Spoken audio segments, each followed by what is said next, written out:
Hello! Today I wanted to go through the first two episodes of The Acolyte because, unfortunately, what I've seen online is that it seems that the culture war nonsense has fried a whole bunch of people's brains. So we're going to break it down and make it real simple for people by just using little Lego figures uh, to represent characters on the show and some like Lego ships and stuff to just go over what happens in the plot and break it down without any of the culture war nonsense. So, in our first scene, May shows up to this bar looking for Master Undara. And when she finds her, she goes, Attack me. and yeah, so, really weird considering that May's goal is just to kill Undara. Um, and, like, actually, it does not benefit May at all to have witnesses to this crime. Um, because she's not. The show would like you to believe that because her twin sister, um, Osha, is out there, that that, that she's trying to blame, or she's trying to get Osha to take the fall. But May doesn't know Osha's alive. So as far as May knows, she is just exposing herself in public to a Jedi who she has said, "I want to kill you now. Attack me." Um, so yeah, that's a really bad strategy. And so then May starts beating up bar patrons until finally Master Andara decides to fight her. She does a whole bunch of matrix flips to avoid all of May's attacks, but then May throws a knife at one of the bar patrons, and then Andara uses the force to hold the knife in the air rather than just moving it to the side or moving the bartender to the side. She decides to hold it in the air, which then gives May an opening to like stab her. So then she dies. Um, and it's really weird too because May she just leaves Master Andara's lightsaber there, which it's like that's incredibly useful, especially for you, someone who seems to have been trained in the Jedi arts. You might want to take that lightsaber, but she decides not to.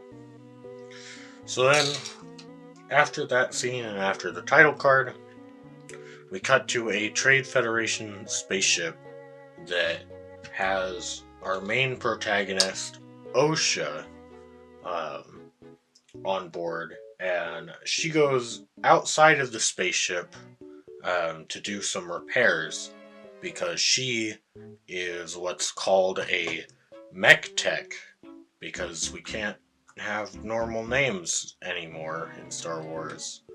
It would be really weird if we just called someone a mechanic.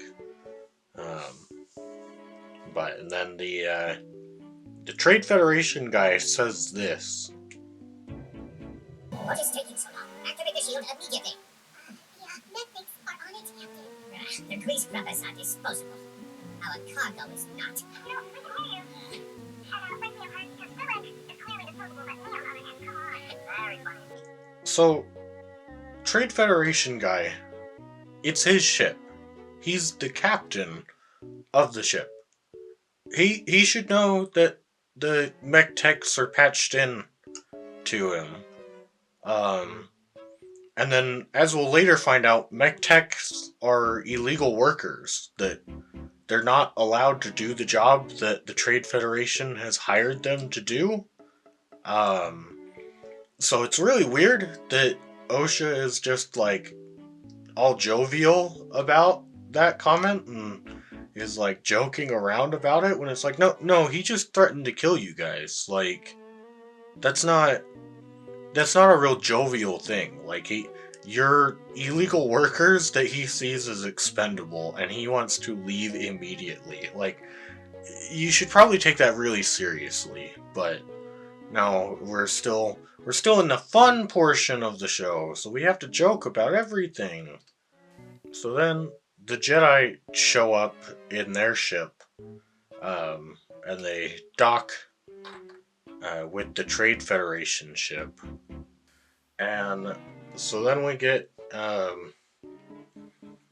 the two Jedi, um, one of them being. Fuck. His name starts with a Y. I forget it. Yarn or something. But he's got a cool yellow lightsaber.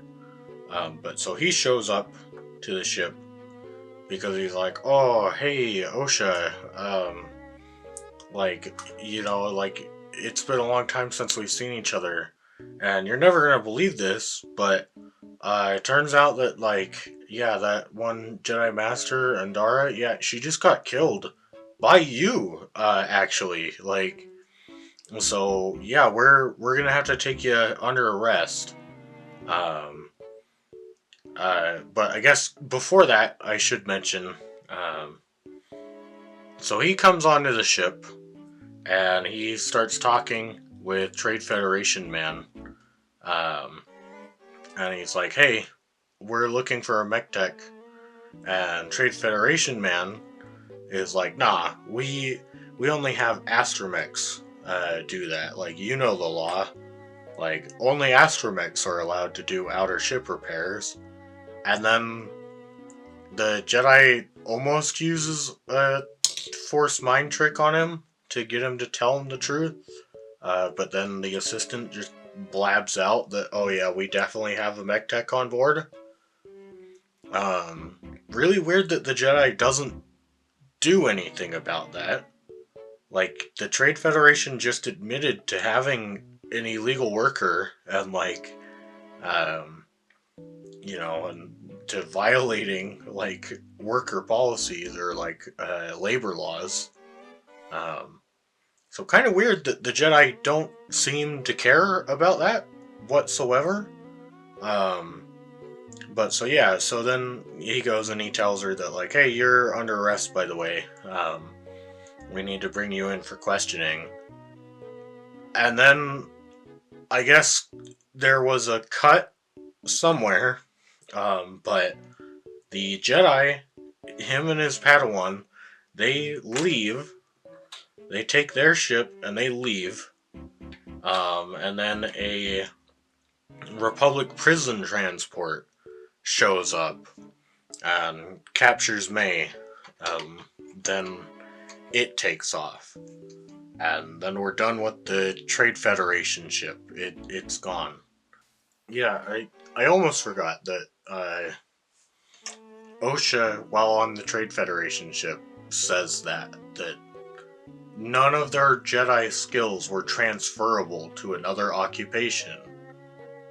And it's like, no, like, the Star Wars has shown us that there are actually a lot of occupations that Jedi skills are really useful in, such as bounty hunting or piloting or, like, any sort of, like, higher thinking job, or, like, anything that you might have to, like, lift heavy objects, that might be super helpful. Um, like, I don't believe it that, like, oh yeah, being a Jedi, it's really only good for being a Jedi. Like, a Jedi would be shit if they tried to do other things. It's like, no, that's just not true. So now the editing starts to get a little choppy. I guess not quite yet, but so we got OSHA on the prison ship, um, and then we go back to Coruscant where we've got Master Soul, and he gets told, "Hey, guess what? OSHA killed that other lady." And he's like, "Nah, she couldn't have. Like, I don't believe that." Um, um, then they're like, "Oh well, the evidence against her is, like, overwhelming or outstanding," and it's like, no, you've got one eyewitness, like, two if you count the bartender's kid that happened to be there, like, like, other than that, like, I don't know, like, how many of the other bar patrons have identified her, like, you just showed us the one. I don't know if that's an overwhelming amount of evidence, especially given the fact that, like, you haven't even been able to hear if she has an alibi or not. So then we cut back to the prison ship, and we're introduced to some new characters. So we've already got OSHA, she's on the prison ship. Um, but then we have um, her like evil next cellmate man, um, who's planning an escape. Um, Him and the three other people in his particular cell. Every other cell has one person, but I guess those four they get to share one cell. But they've found that in the cell that is like two over from OSHA's, there's Robot Man, and Robot Man has the ability to just randomly, remotely deactivate droids. Which, lucky for them, this Republic prison ship is solely operated by droids. There's no one, there's no living being on board, um, and their plan is really, really dumb because they're going through hyperspace, and the plan is to have Robot Man turn off the pilots, which will immediately launch them out of hyperspace. Like, it drops them out um, of hyperspace, no matter what, just as soon as the droids turn off. Um, which, so, yeah, not a great plan. Like, I suppose a lot of it is space, but they end up in an asteroid field. It seems like you could have ended up in the middle of like a sun or a planet or, you know, anywhere else. Like Rise of Skywalker showed us that if you light speed skip, you end up on planet after planet after planet, even though you would more than likely just hit space all the way through. But so that's their plan. And according to Mr. Bad Guy, that's their plan because, well, dying is better than being captured by the Jedi. So again, not a great, not a great endorsement for the Jedi. Supposedly in the height of like when they were great, because this is before the fall of the Jedi era of Star Wars. So, like, supposedly these are supposed to be the really great Jedi that we should be looking up to. Um, but they've got people around the galaxy so afraid to be imprisoned by them that they'd rather just die. Um, and it's really weird because Robot Man, he can turn off the pilot droids, but he can't turn off the security robot. And so then they have to, like, take the security robot's arm to free themselves, and then they're like, oh, because they asked OSHA, are you a Jedi killer? And she's like, no, I'm not a Jedi killer. The Jedi are great. They're like, oh, okay, weirdo. Like, yeah, we're just gonna leave you here to die. Like, cool. Bye. Um, and so they leave on an escape pod. And then this is where she just sort of straps in, and luckily the ship, instead of just drifting into space, it manages to crash land on a planet. Not sure how it did that without any pilot assistance, but lucky OSHA, I guess. Lucky that happened that way. And then our editing starts to get all over the place.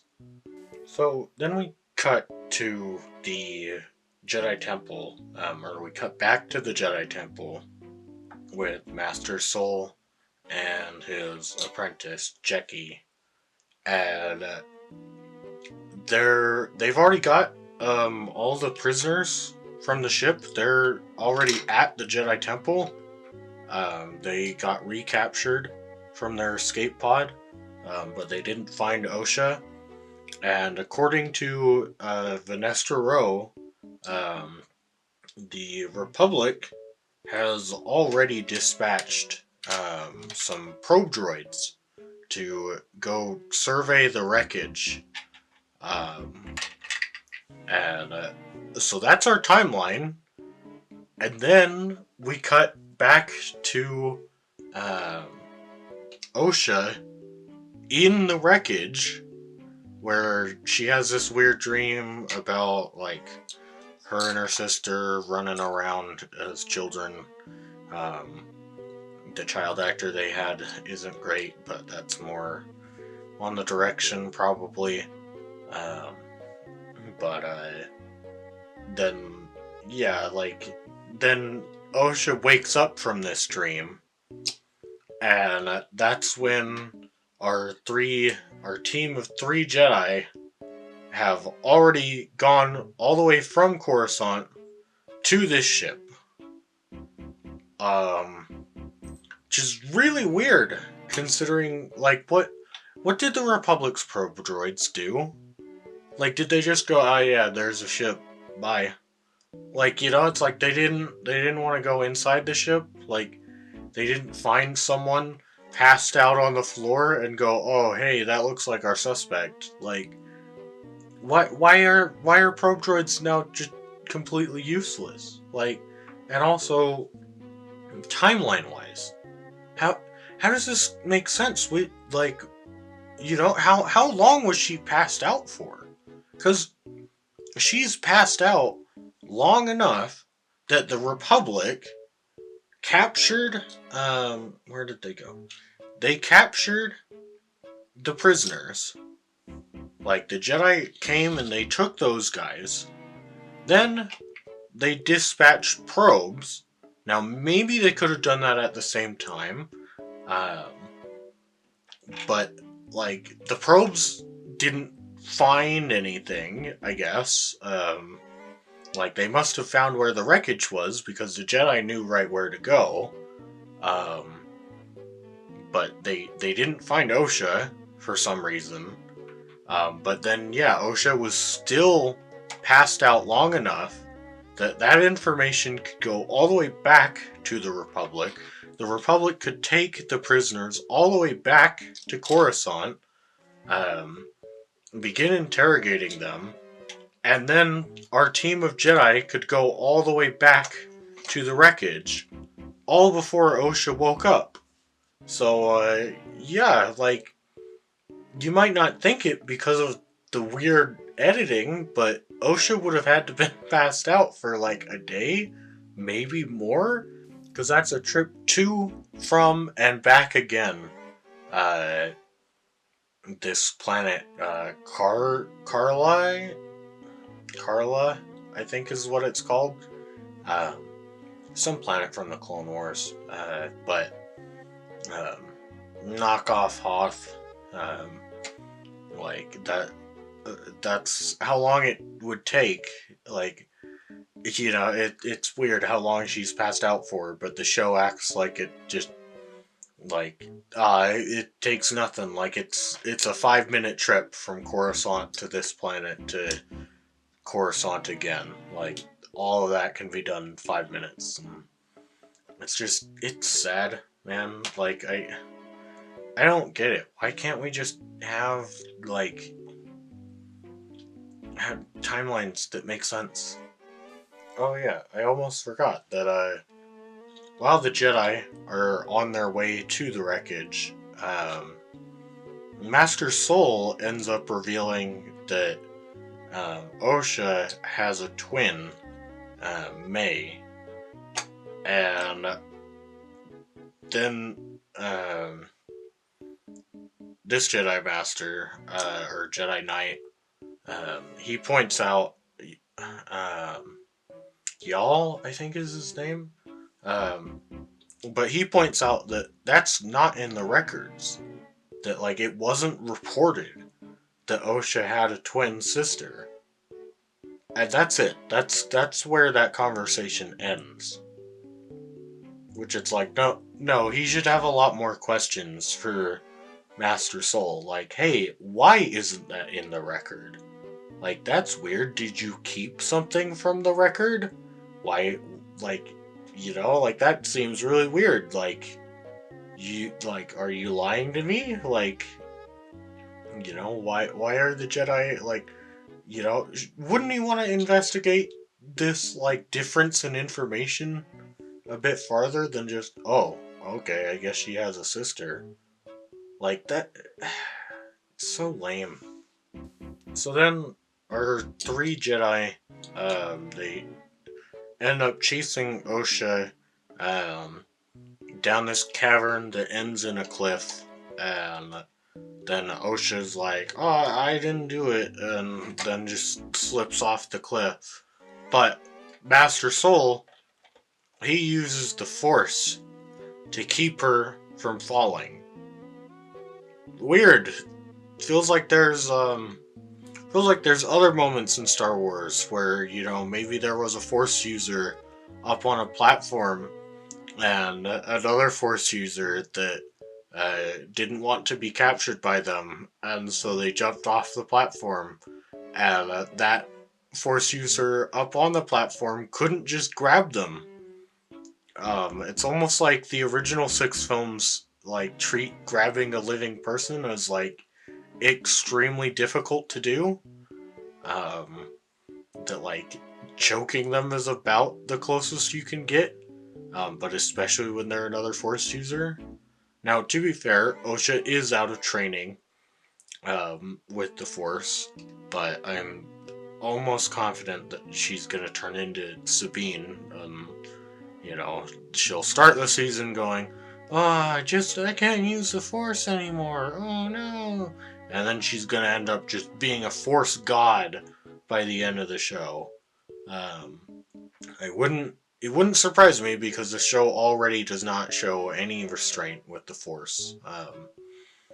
And yeah, so grabbing someone like that should be extremely difficult.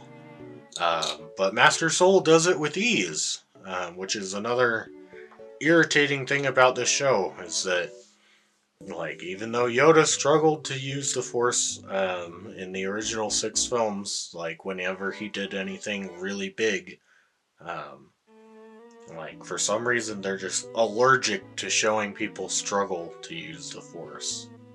Um, but then episode one ends with all these people off to the side.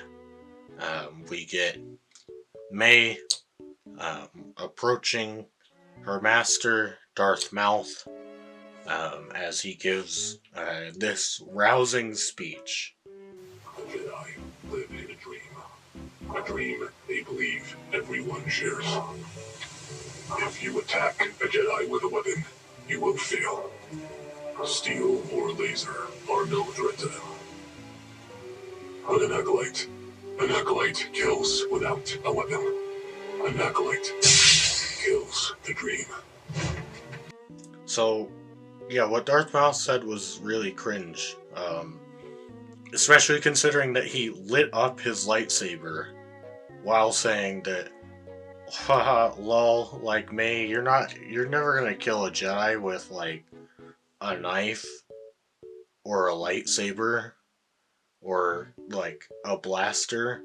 Nope, like none of those things are a threat to the Jedi because the Jedi believe in a dream, which I guess is just peace. Like they believe in a peaceful galaxy, and like, oh yeah, that's a dream, and so like we have to crush that dream. Which I don't know. It's really weird to me. I know that it's part of the EU's old like Sith code, and apparently that's canon now. That like the first line is "peace is a lie." I don't know. It feels like Palpatine was like pretty on board with peace as long as he was on top. Um, but like I don't know. It feels kind of cringe that it's like, oh, so like shouldn't you be trying to start a war then? Like, but whatever. But so yeah, that's episode one. So episode two opens with a Jedi temple on Ueda, uh, or I think that's how it said, Ueda. Um, but point is that so the door has one of those little um, like droids on it that comes out like Jabba's palace. We'll just use that stick to represent that. That little stick that you can see right there. So May ends up paying some kid to run up and get the door droid to come out, so that May can then throw like this little device um, onto the door droid. But May throws it on, so there's like a little flap that opens up and the droid comes out. May throws the little device on top of that little flap. Um, and so there's no point in having the kid run to open the droid if you just needed to put the device on top of the cap. You could have just done that anyways. But so then May uses that device to, I guess, open the exterior door, and then May just walks in the temple, and nobody questions it at all, which is really weird because she's not dressed like a Jedi at all, but people walk past her, and it's like, oh, okay, I guess we're just not going to ask about the masked figure, like, walking through our super secure temple. Um, but then while at the temple, May runs into this Jedi Master who's just there, like, meditating, and she does her weird attack me type thing. I gotta say, it really reminds me of, like, the Rick and Morty character that was the Hunt Me man, where he just ran around saying, hunt me, somebody hunt me. Um, she kind of reminds me of that with how her whole plan on killing these people, which we find out in this episode that she's trying to kill them without a weapon, apparently. Weird that she has so many knives when she needs to kill one of them without a weapon. Um, but, like, and also really weird to announce yourself to them when you're trying to kill them without a weapon. But so then she goes to throw a knife, and the knife stops midair in front of him, and then falls to the ground, and, like, she tries to do some kicks and some punches, but nothing's getting through. He's got this, like, force barrier on him. Man, that would have been, like, incredibly useful throughout the first 6 films. Like, you know, it's almost like the force shouldn't be able to do that. Like, that's a big mistake. And then later in the episode, we find out that this Jedi Master has been meditating for the past 10 years. Which, right. So, like, the Jedi at the height of their power, according to canon, they had 10,000 of them to go across the entire galaxy.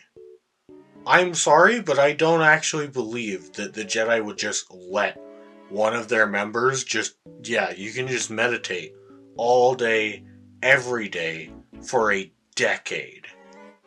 Like, no, we have jobs that need to get done. Like, you know, like, it's your turn to sweep the hallway. Like, you don't get to just fucking meditate all the time. And then some other people start showing up, and so May realizes that, whoa, wouldn't you know it? There's a hole in the ceiling.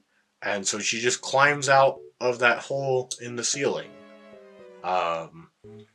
And then later in the episode, she meets up with weird, I guess, less sketchy Ezra Miller.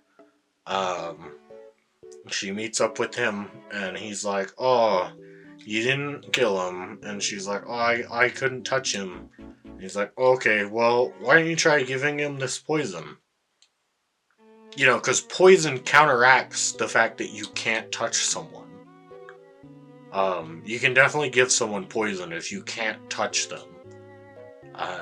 Not sure how that works, but so he makes her this poison that is apparently from her planet. Uh, and she walks in and she's like, "Oh, hey, Jedi Master that's meditating." This time she came in through the ceiling. So, once again, the whole opening scene with the door droid, that was pointless. There's no reason for that. She can just jump in and out of the ceiling whenever she wants. But she's like, "Oh, hey, Jedi Master, guess what? I know why you're meditating. It's because you're cringe. Um, I've got this poison for you." And he's like, "Oh, you're right. You're so right. I'm so cringe. I'm gonna take the poison now. Blah, I'm dead."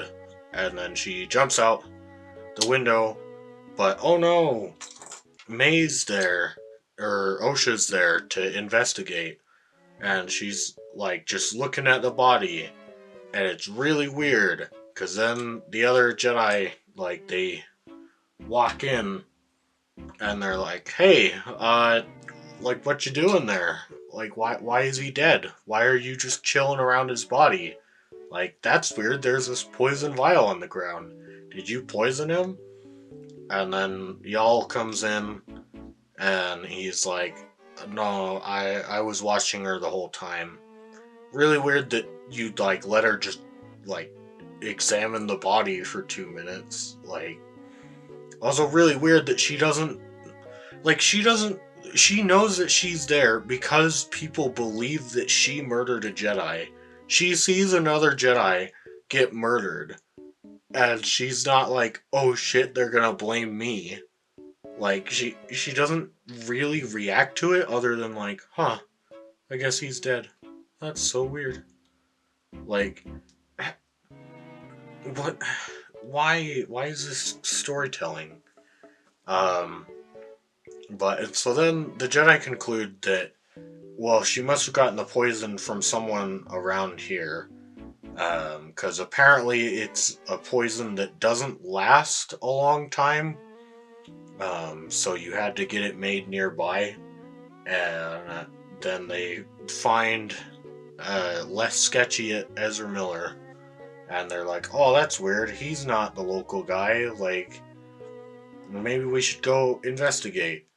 And then they're like, "Well, wait, May or fuck, Osha, because you look just like May, your twin. You should just walk in there and like start talking to him and see if you can get a confession out of him." And no one brings up that, like, no, that's a terrible idea, because yeah, they look similar, but like, if you tried to pass off Captain Rex as Boba Fett, like, that's not gonna work. Like, they're sure they look identical, but like the information that they would have would be vastly different.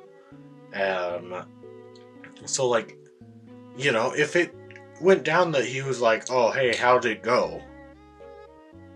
And she was like, it went fine." And he's like, "Oh, okay, cool. So, like, on to the next target?" And she's like, "Yep, definitely." What if he just said, "Okay, like, you got the coordinates? You were the one that was supplying me with the coordinates. Like, I'm just your buddy that comes along with you." Like, what if he said that? Just to try and, like, snuff out if she was a fake or not. She would have no response. But luckily for the show, because it's written so well, she walks in and he's like, "Oh, hey, did the poison work to kill that Jedi Master? Like, I really hope that my poison worked to help you kill that Jedi Master. Like, our Master is going to be so pleased. And then the Jedi run in, and they're like, "Whoa, buddy, did you just mention a Sith Lord? Like, what's that? Like, did you just talk about, like, a Master? Who's the Master?" And he's like, I don't know. Like, I just make poisons. And it's like, no, you're too late for that. Like, he's already said too much.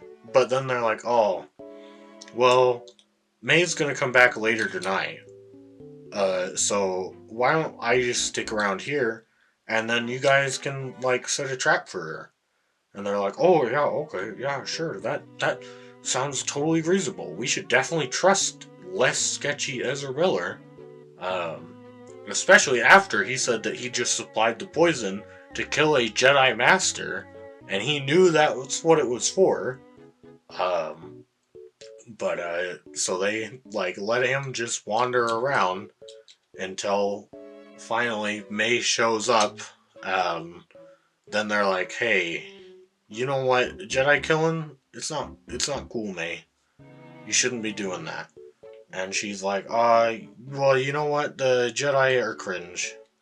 And then Osha shows up, and she's like, "Whoa, May, you're actually alive? I know that I said that last episode, but I'm still surprised."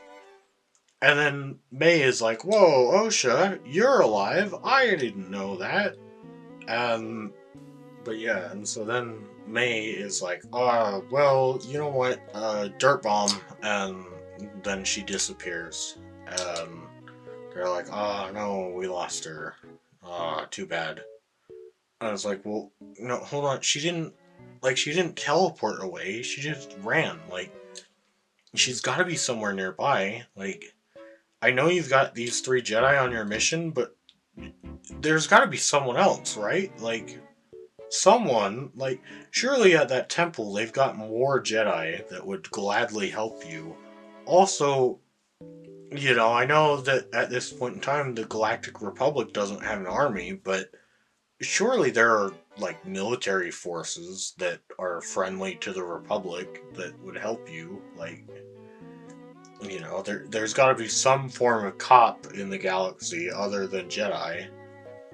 But then they go back to the ship.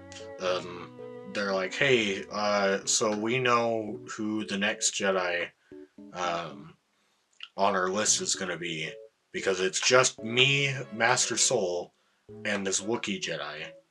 So we should probably go to the Wookiee Jedi, because we know that's where she wants to hit next."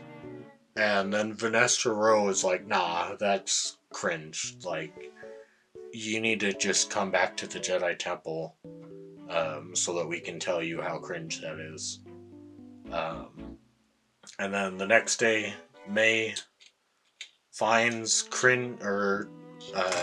finds less sketchy Ezra Miller, and she's like, "Hey, what's going on?" And so, yeah, then he's like, "Hey, let's go find that Wookiee." And she's like, "Okay." And then they just, like, run away. And then the Jedi that were stationed to, like, be guarding them, they're just like, "Oh no, where'd they go? Oh, like, he disappeared." And it's like, dude, you were supposed to be watching him, though I don't know why. Like, why were you just watching him? Why didn't you take him into custody after May ran away the first time? Like, that doesn't make any sense. Um, but yeah, so that's the first two episodes of The Acolyte. Um, I don't really care to talk about any of the culture war aspects. I think it's really poisoned the discussion on all aspects, all sides. It's really cringe. I don't care if there's a whole bunch of women in it.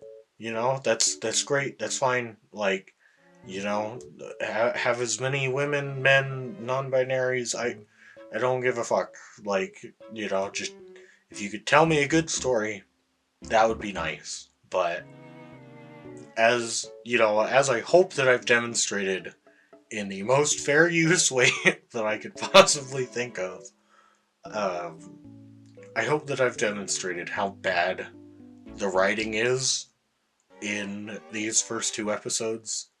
Um, who knows? Maybe as it goes on, it'll get better. I doubt it. Um, and maybe if it gets worse, maybe I'll do another one of these. This was kind of fun. But yeah, so uh, that's it. Bye bye.